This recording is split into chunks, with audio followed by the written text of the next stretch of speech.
ඔබ සියලු දෙනාට සුබ දවසක්. අද අපි ඉගෙන ගැනීමට බලාපොරොත්තු වෙන්නේ modal verbs කියන පාඩමේ will and shall කොහොමද පාවිච්චි කරන්නේ කියලා. දැන් අපි will කියන්නේ මොකක්ද කියලා බලමු. will කියන්නේ කැමැත්ත ප්‍රකාශ කිරීමක්. යම්කිසි දෙයක් කැමැත්තෙන් කිරීම. මේක ආකාර තුනකින් පාවිච්චි කරන්න පුළුවන්. උදාහරණ වශයෙන් මේක අපි අනාගතයේ මොන හරි දෙයක් කිරීමට බලාපොරොත්තු වෙනවා නම් අපිට පාවිච්චි කරන්න පුළුවන්. උදාහරණයක් වශයෙන් I will leave at 7 o'clock. ඒ වගේම අපි පොරොන්දුවක් වෙනවා නම් කැමැත්තෙන් දෙයක් කරනවා නම් ඒ අවස්ථාවේදීත් පාවිච්චි කරන්න පුළුවන්. උදාහරණයක් වශයෙන් I will pay you tomorrow. ඒ වගේම ආචාරශීලී විදියට අපි ප්‍රශ්නයක් අහනවා නම් අපිට will පාවිච්චි කරන්න පුළුවන්. Will you please open the door? අපි එහෙනම් දැන් බලමු shall කොහොමද පාවිච්චි කරන්න කියලා. shall කියන එකෙන් අදහස් කරන්නේ විය යුතුය කියන එක. මේකත් අපිට යම්කිසි දෙයක් පිරිනැමීමක් අපි උදව්වක් කරන්න අහනවා නම් ඒ වගේ අවස්ථාවකදී පාවිච්චි කරන්න පුළුවන්. උදාහරණයක් වශයෙන් shall I help you with that? ඒ වගේම අපිට යම්කිසි දෙයක් තහවුරු කිරීමට බලාපොරොත්තු වෙනවා නම් ඒ වගේ ඒ අදහසකින් ප්‍රකාශ කරනවා නම් අපිට shall පාවිච්චි කරන්න පුළුවන්.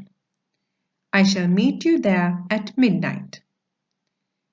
අපි පොරොන්දුවක් වීමට බලාපොරොත්තු වෙනවා නම් එතනදිත් අපිට shall පාවිච්චි කරන්න පුළුවන්. You shall be the first person to know. will and shall වාක්‍ය කිහිපයක කොහොමද පාවිච්චි කරන්නේ කියලා. අපි උඩින්ම පටන් ගත්තොත් I will be facing my exam soon. මේක අනාගතය ගැන යම්කිසි දෙයක් කියනකොට I will කියලා පාවිච්චි කරා. ඊට පස්සේ shall I paint the walls yellow? මේක ප්‍රශ්නයක් විදියට අහනවා. පිරිනැමීමක් විදියට. මොන හරි දෙයක් කරන්නද කියලා. Will you marry me? මේක ආචාරශීලී ප්‍රශ්නයක්. ඒ කෙනෙක් අහනවා will you marry me කියලා. ඊට පස්සේ I will call you in the evening. මේක මොන හරි යම්කිසි දෙයක් අපි පොරොන්දුවක් වෙනවා. මං හවසට ඔයාලට කෝල් කරන්නම් කියලා. ඊට පස්සේ I shall never break any rules. ඒකෙනෙත් යම්කිසි promise එකක් පොරොන්දුවක් තමයි එතනින් එන්නේ අදහස් වෙන්නේ. ඊට පස්සේ will you please be quiet? ඒකත් සාමාන්‍යයෙන් ආචාරශීලී විදියට ප්‍රශ්නයක් විදියට තමයි අහන්නේ. අන්තිම එක shall I help you with those bags? ඒකත් පිරිනැමීමක්. කෙනෙක්ගෙන් අහනවා එයාට උදව්වක් කරන්නද කියලා. මේ ආකාරයෙන් අපිට will සහ shall පාවිච්චි කරන්න පුළුවන්. දැන් අපි බලමු will කියන වචනය මොන වගේ අවස්ථාවලදීද පාවිච්චි කළ යුත්තේ සහ නොකළ යුත්තේ කියලා. මේකේ පෙන්නලා දීලා තියෙන විදියට I will be නැත්නම් I'll be කියලා පාවිච්චි කරන්න පුළුවන්. We will. You will. ඒක අපි verb එකක් නැත්නම් ක්‍රියාවක් එක්ක අවසන් කරනවා. We will win. She will eat. අපි will not කියලත් ඒක කරන්නේ නැහැ කියන එකට පාවිච්චි කරන්න පුළුවන්. They will not come or they won't come. ඒ විදිහට අපිට පාවිච්චි කරන්න පුළුවන්. will කියන එක අපිට ප්‍රශ්නයක් විදිහටත් කියන්න පුළුවන්. Will I be? Will we win? Will they eat? Will she come? ඒ විදිහට අපිට පාවිච්චි කරන්න පුළුවන්. එතකොට දැන් සාමාන්‍යයෙන් මේ we will කියන එක පාවිච්චි කරන්නේ අනාගතයේ. ඒ කියන්නේ tomorrow, next week. ඒ වගේ ඒ අදහස. අද කරනවනුත් ඒ කියන්නේ වර්තමානයේදී ඒක පාවිච්චි කරන්න පුළුවන්. ඒ වුණාට සාමාන්‍යයෙන් අපි will කියන එක අපි මොන හරි දෙයක් කිරීමට දැනටම බලාපොරොත්තුෙන් සිටින දෙයක් නම් ඒකට සූදානම් දෙයක් නම් ඒ වගේ අවස්ථාවෙදී will පාවිච්චි කරන්නේ නැහැ. ඒක තමයි අදහස් කරලා තියෙන්නේ. We do not use will for the things we have arranged or decided to do. උදාහරණයක් වශයෙන් We are going to the cinema on Saturday. ඒ අවස්ථාවේදී අපි කියන්නේ නැහැ We will go to the cinema on Saturday කියලා. I'm not working tomorrow. අපි කියන්නේ I won't work tomorrow කියලා. ඒ වගේ ආකාරයෙන් අපිට will පාවිච්චි කරන්න පුළුවන්. අපි දැන් බලමු shall කොහොමද පාවිච්චි කරන්න කියලා. shall කියන එක will විදියටම පාවිච්චි කරන්නත් පුළුවන්. ඒ කියන්නේ I shall කියන එකටම I will කියන එක කියන්නත් පුළුවන්. We shall කියන එකම we will කියන්නත් පුළුවන්. උදාහරණයක් වශයෙන් I shall be late tomorrow. Or I will. Or I'll be late tomorrow. ඒ වුණාට සාමාන්‍යයෙන් shall කියන එක you, they, he, she, it වගේ ඒවත් එක කියන්නේ නැහැ. Tom will be late. අපි සාමාන්‍යයෙන් Tom shall be late කියලා කියන්නේ නැහැ. ඒක වැරදි. අපි දැන් ක්‍රියාකාරකම් කීපයක් කරලා බලමු කොහොමද අපි මේ will සහ shall පාවිච්චි කරන්නේ කියලා. පළවෙනි ක්‍රියාකාරකම්. මම මෙතන තියෙන ක්‍රියාකාරකම් වල පළවෙනි උදාහරණය විස්තර කරන්නම්. ඊට පස්සේ ඕගොල්ලෝ මේ වීඩියෝ එක පෝස් කරලා තනියෙන් මේ ක්‍රියාකාරකම් උත්සාහ කරලා ඊට පස්සේ මම පිළිතුරු ටික දෙනවා.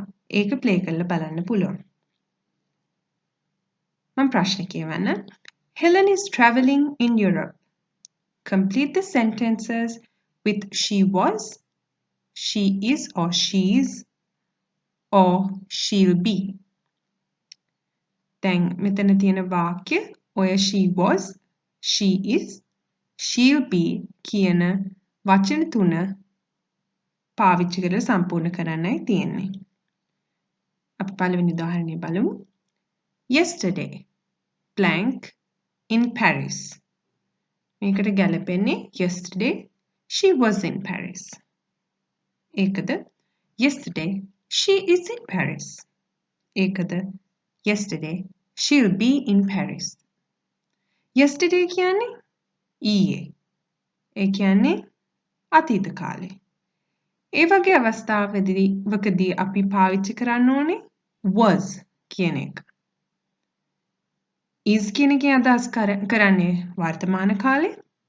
she'll be or she will be කියන එකෙන් අදහස් කරන්නේ අනාගත කාලේ. දැන් ඊතුරු ප්‍රශ්න ටික ඕගොල්ලෝ උත්සාහ කරන්න. මෙතන ක්‍රියාකාරකමේ පිළිතුරු ටික දීලා තියෙනවා. දැන් තමන්ගේ උත්තර එක්ක සසඳලා බලන්න මේ පිළිතුරු නිවැරදිද කියලා. මම දැන් බලාපොරොත්තු වෙනවා ඕගොල්ලන් she was, is and will be කියන තුන අතීතයේ වර්තමානයේ සහ අනාගතයේදී වෙන දෙයකට කොහොමද පාවිච්චි කරන්න කියලා දන්නවා කියලා. දැන් අපි ඊළඟ ක්‍රියාකාරකම කරමු. අපි මේකෙදි කරන්න බලාපොරොත්තු වෙන්නේ වාක්‍ය ගොඩනැගීම. Where will you be? Write sentences about yourself. Use I'll be or I'll probably be or I don't know where I'll be. I'll probably be කියන එක අදහස් කරන්නේ බොහෝ දුරට මම එතන ඉඳී ඒ වගේ අදහසක්. I don't know where I'll be කියන එකෙන් අදහස් කරන්නේ මම කොහේ ඉඳීද කියලාවත් දන්නේ නැහැ කියන අදහසක්. දැන් පළවෙනි උදාහරණය දිහා බලමු.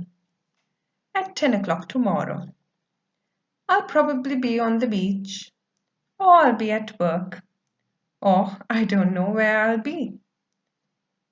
ඒකෙන් එයා තුන් දෙයක් කියලා තියෙනවා. එයා සමහර විට speech එකේ ඉඳීලු. I'll be at work කියලා තියෙනවා. ඒක ඊට වැඩිය එයා sure පිට කියනවා. I'll be at work කියලා. එතකොට oh I don't know where I'll be කියලාත් කියනවා. ඒ කියන්නේ දන්නේ නැහැ කියන එකටත් will කියන එක ඒ තැනට සාපේක්ෂව පාවිච්චි කරලා තියෙනවා. දැන් ඕගොල්ලන් වාක්‍ය ගොඩනගන්න. An hour from now. තව පැයකින්. ඕගොල්ලන් I'll probably be, I don't know where I'll be කියන තුනට වාක්‍ය ගොඩනගන්න. 2 years from now. ගොඩක් ඕගොල්ලන්ගේ එක එක જાතිය ප්‍රාර්ථනා ඇති.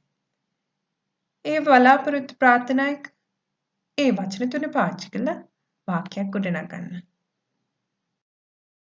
දැන් මේ පිළිතුරු දිහා බලන්න. මේ දීලා තියෙන උදාහරණ දෙකක් විතරයි. ඕගොල්ලන් දීලා තියෙන පිළිතුරු මීට වෙනස් ඇති. එතකොට මේ උදාහරණ පිළිතුරු දිහා බලලා ඕගොල්ලන් මේ වාක්‍යයට ඔය වචන තුන වැරදියටද නිවැරදියටද පාවිච්චි කරේ කියලා අදහසක් ගන්න පුළුවන්. ක්‍රියාකාරකම්. මේකෙදි හිස්තැන් පුරවන්න තියෙන්නේ. ඕගොල්ලන් දාන්න තියෙන්නේ will or I'll ඒ වගේ or won't කියන එක. පළවෙනි උදාහරණය බලමු. Don't drink coffee before you go to bed. You blank sleep. සාමාන්‍යයෙන් කෝපි බිව්වම නිදිමත එන්නේ නැහැ. ඒක නිසා නිදිය ගන්න අමාරු වෙනවා. ඒතර ඒ අවස්ථාවේදී දාන්න ඕන you won't sleep කියලා. ඒ වගේ අපි will, I'll or won't එතන ගැලපෙන වචනේ පාවිච්චි කරලා මේක සම්පූර්ණ කරමු. දැන් වීඩියෝ එක පෝස් කරලා මේ පිළිතුරු සහ ඔබ ලියපු පිළිතුරු සසඳලා බලන්න. I think or I don't think කියන එකත් එක්ක will කියන එක සාමාන්‍යයෙන් පාවිච්චි කරනවා. අපි උදාහරණයක් බලමු. Diana will pass the exam. එතකොට අපි ඒක හිතනවානේ Diana විභාගේ පාස් වෙනවා කියලා. එතකොට අපිට ආපහු තව විදිහකින් කියන්න පුළුවන් I think Diana will pass the exam කියලා. ඒතර අපි කියනවා ඊට පස්සේ Diana won't pass the exam කියලා. හිතනවා Dianaට විභාගේ පාස් වෙන්න බැරි වෙයි කියලා. එතකොට අපිට කියන්න පුළුවන් I don't think Diana will pass the exam. දැන් ඉතුරු වාක්‍ය ටික ඔයගොල්ලෝ වීඩියෝ එක පෝස් කරලා ගොඩනගන්න. දැන් මේ වීඩියෝ එක පෝස් කරලා බලන්න ඕගොල්ලන්ගේ පිළිතුරු නිවැරදිද කියලා. දැන් අපි බලමු shall කොහොමද පාවිච්චි කරන්න කියලා. දැන් මේ එක්සර්සයිස් එකේ කරන්න තියෙන්නේ වාක්‍ය ගොඩනගන්න. shall I කියන එකෙන් පටන්ගෙන. මේකේ A box එකේ සහ B box එකේ වචන තියෙනවා. එතකොට මේකේ කෙනෙක් කියන දෙයක් තියෙනවා. ඒකෙන් අපි shall I කියන ආරම්භයෙන් ප්‍රශ්නයක් ගොඩනගන්නයි තියෙන්නේ. පළවෙනි උදාහරණය බලමු. It's very warm in this room. එතකොට අපිට දැන් ප්‍රශ්නයක් අහන විදියට shall I කියලා පටන්ගෙන මෙතන ගැලපෙන වචනය වෙන්නේ open සහ the window කියන එක. ඒකෙන් අපිට වාක්‍යයක් ගොඩනගා ගන්න පුළුවන් shall I open the window. ඒ වගේම ඉතුරු කියලා තියෙන වාක්‍යයත් එක්ක තියෙන වචනත් එක්ක බලන්න ඊට අදාළව shall I කියන එකෙන් ආරම්භ කළ මොන වගේ ප්‍රශ්නයක්ද ගොඩනගන්න පුළුවන් කියලා. දැන් අපි මේකේ පිළිතුරු දිහා බලමු. පළවෙනි උදාහරණය විස්තර කරා. දෙවෙනි එක. This program isn't very good. කියන අදහස් කරන්නේ මේ TV එකේ හරි ඒ තියෙන show එක හොඳ නැහැ කියලා. එතකොට මොකද කරන්න ඕන? Shall I turn off the TV? Shall I turn off the television? I'm hungry. එතකොට එහෙම කෙනෙක් කිව්වම අපි අහනවා. Shall I make some sandwiches? It's dark in this room. කාමරේ අඳුරුයි. එතකොට අපි අහනවා. Shall I turn on the light? අවසාන ක්‍රියාකාරකම. අපි දැන් වාක්‍ය ගොඩනගන්න ඕන shall be කියන එක පාවිච්චි කරලා. මෙතනදී A box එකකින් සහ B box එකකින් තමයි අපි වචන තෝරන්න ඕන. පළවෙනි උදාහරණය බලමු. Let's go out tonight. අපි අද රෑ එළියට යමු. ඊට පස්සේ ඒකට පිළිතුරු දෙනවා ප්‍රශ්නයක් විදියට. Okay. What time shall we meet? අපි කීයටද හමු වෙන්නේ යත්තේ? එතන මේ ප්‍රශ්නෙට මේ කියපු දෙයට ගැලපුණේ what time සහ meet කියන එක. දැන් ඊතුරු උදාහරණ ටික ඔයා කරලා බලන්න. දැන් මේකේ පිළිතුරු බලන්න.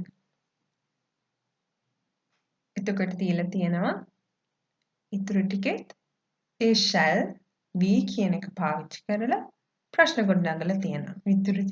ඊතුරු තියෙන වචන වලින්. දැන් මම බලාපොරොත්තු වෙනවා ඕගලන්ට හොඳ අදහසක්, පුළුවන්කමක්, හැකියාවක් තියෙනවා කියලා will and shall පාවිච්චි කරන විදිය, නිවැරදිව පාවිච්චි කරන විදිය ගැන. දැන් අපි පොඩි ඩයලොග් එකකට දෙදෙනෙක් කතා බහ කරන එකක් දිහා බලමු. කොහොමද මේ නිවැරදිව will සහ shall පාවිච්චි කරන්නේ කියලා.